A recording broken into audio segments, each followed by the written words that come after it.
Wake the f up! That's what Justin Steele told his teammates, and then he answered his own call and threw his first career complete game against the Angels. But what if I told you that this complete game and his recent success has happened because Steele made one key adjustment before the league adjusted to him?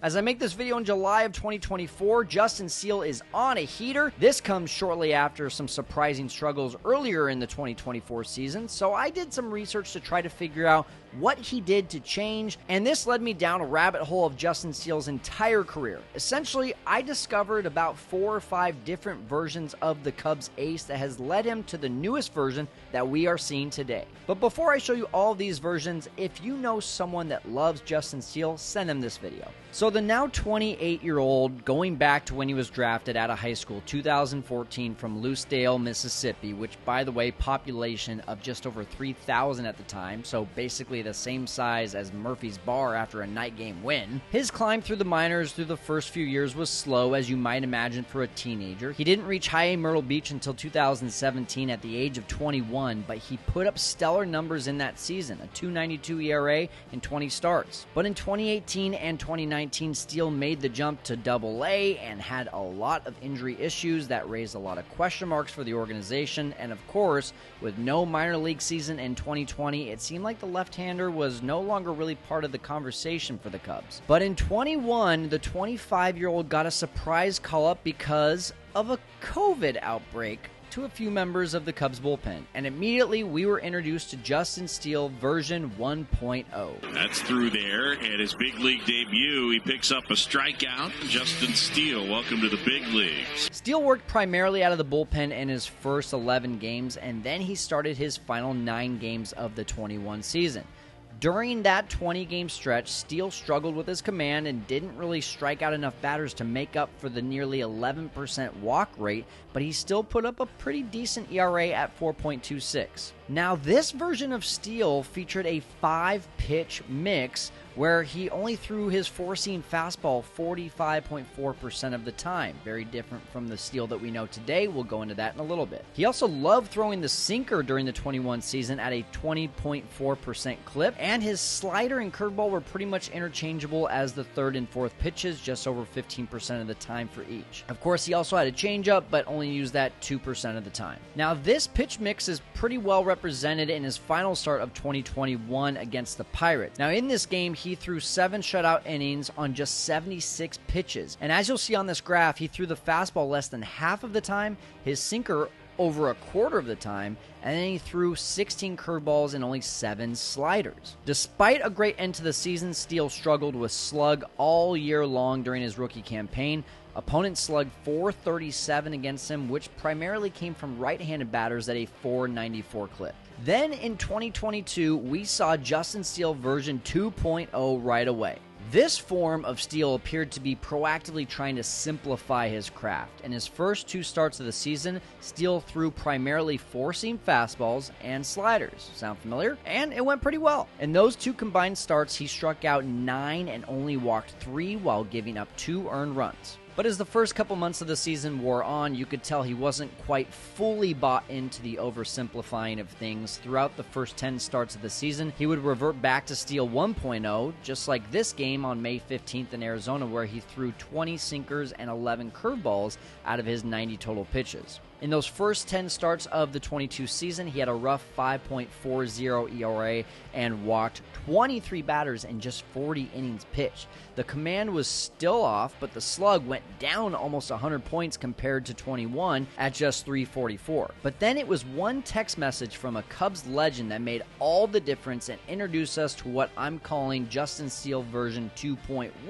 After a rough and laborious outing against the Brewers in May, World Series champion John Lester texted David Ross a few pieces of advice about Steele's approach. He recommended that the lefty work on commanding the four-seam fastball down and in to right-handed batters. The main thing was just commanding that four-seam down and in to the righties, and it would kind of open everything else back up for me, because then the four-up plays better. The slider down and in to the back foot to the righties started playing better. Yes, this was to set up those pitches just like Steele talked about, but rumor also has it that this was meant to help him with his command, as Justin was having a lot of issues with missing arm side. In other words, when he would throw as a left-handed pitcher, it would sail off to the left-handed side. So if he set up that fastball on the inside corner, well, if he missed, it was still a strike. Steele immediately saw results from this advice. His next 2 starts, he totaled 14 innings and allowed just 2 earned runs and only walked 3 batters. However, he was still having a few minor command struggles, as he was still mixing in a 3rd and 4th pitch very consistently. All in all, Steele version 2.1 lasted just 5 games in the month of June of 2022, and in those 5 games, he pitched almost 30 innings, had a 3.03 ERA, walked 9 batters while striking out 21. Pretty decent results. But on July 4th, we saw Justin Steele 3.0 come to life. The game was in Milwaukee. Steele gave up just 1 run in 6 2/3 innings, but the unique part about this one, 103 of his 108 pitches were just 2 pitches, the four-seam fastball and the slider. He threw just 4 sinkers and 1 curveball. That's it. He completely dominated the first-place Brewers on basically just 2 pitches. And he stuck with this trend for the remainder of the season. In fact, in some cases, he never even introduced a 3rd pitch at all, just like this game against the Nationals on August 10th. 94 pitches overall, 60 fastballs, 34 sliders. That was 6 innings, 2 runs, 9 strikeouts, and get this, not a single walk. He dealt with a little bit of fatigue at the end of the season, so the Cubs shut him down, but in his final 9 starts of version 3.0, Justin Steele had a 1.46 ERA in just over 49 innings pitched, struck out 59 batters, and walked 18, all while limiting the opposition to just a .221 batting average and a .315 slugging percentage. And no surprise, Steele 3.0 continued into the large majority of 2023. With basically just a 2-pitch mix, Steele was a leading candidate for the Cy Young and made his first All-Star game. Through his first 27 starts, he had a 2.49 ERA and struck out 159 batters in 159 innings and only walked 33. If you're keeping score at home, he cut his walk rate in half from 2022 to 2023. He ended up winning 16 games and had a 3.06 ERA in 30 starts, emerging as an ace for the Cubs. Overall, Justin Steele 3.0 was nearly untouchable for 1.5 seasons if you total the 39 starts from July 4th of 22 to the end of the 2023 season. Steele had a 2.71 ERA in 222 2/3 innings.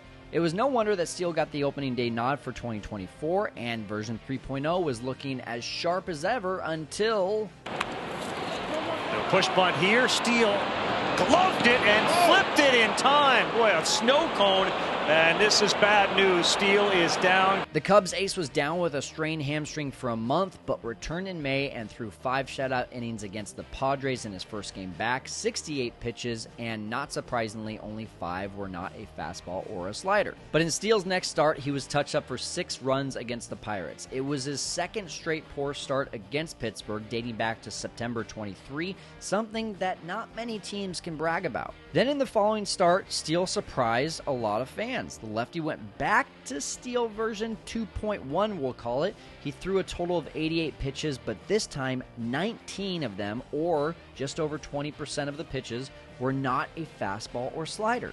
He threw 12 sinkers, 3 curveballs, and 4 changeups, a type of game that we had not seen Steele throw since really early 2022. The results were not anything to brag about, 5 2/3 innings, 4 earned runs, but it was an improvement from his previous 2 starts against Pittsburgh. At first, most fans, including myself, thought this was just a new way to attack the Pirates, but he then carried that same pitch mix into the next start against the Braves. 93 pitches, 18 were not fastballs or sliders. And the results, solid until the 7th inning, 2 runs in the first 6 innings, but his final line was 6 1/3 and 5 earned runs, so while there was progress, the final results, not so great. 3 not-so-good starts in a row for Justin Steele, 16 innings, 6 home runs. It felt like it was kind of time to press the panic button. Why did he so suddenly change the game plan? Why was he trying to evolve into this new Justin Steele 4.0 when 3.0 was working so well? Well, the answer came to us on May 27th in Milwaukee. A similar pitch mix once again, but this time the results were incredible. 93 pitches, 19 were not fastballs or sliders. The final line, 7 innings, 0 runs, only 3 hits, 1 walk, and he struck out 8. Justin Steele version 4.0 had finally shown success on the field. And since that start, since I make this video on July 8th, Steele has been unpredictable with his pitch mix. For example, on June 1st against the Reds, Steele looked like version 3.0, with just 5 of his 98 pitches being something besides the fastball or slider. Then, on June 29th, 13 of his 88 pitches were either sinkers, curveballs, or changeups. And in his first career complete game, 10 of his 95 pitches were not fastballs or sliders. So the way that I might kind of define Justin Steele 4.0 is that he's adjusted to the league before they adjusted to him. He saw that the Pirates had figured it out, and if you look at the numbers, you could kind of say the same thing for the Reds. So likely he didn't want 27 other teams to figure him out either, so he decided that he was mature enough and it was time to add some of those pitches back into the arsenal to keep hitters honest. And because he has even better command today, especially with those other pitches, he's now seeing the results of an even better version compared to Justin Steele 3.0. Tallying up the previous 8 starts of this new version of Justin Steele 4.0, he has a 1.67 ERA, 54 strikeouts, and just 12 walks in 54 innings. Most impressively, during those 8 games, opponents are only hitting 187 off of him with just a 248 slugging percentage. Justin Steele and the Mississippi fastball are much more than meets the eye, and the Cubs should be excited that this lefty is smart enough and mature enough to make these changes in the middle of the season just like he has. The definition of a true ace. If you like this video, give it a like, and make sure to watch my next video about the breakdown of Shota Imanaga's success for the Cubs. It just popped up on your screen.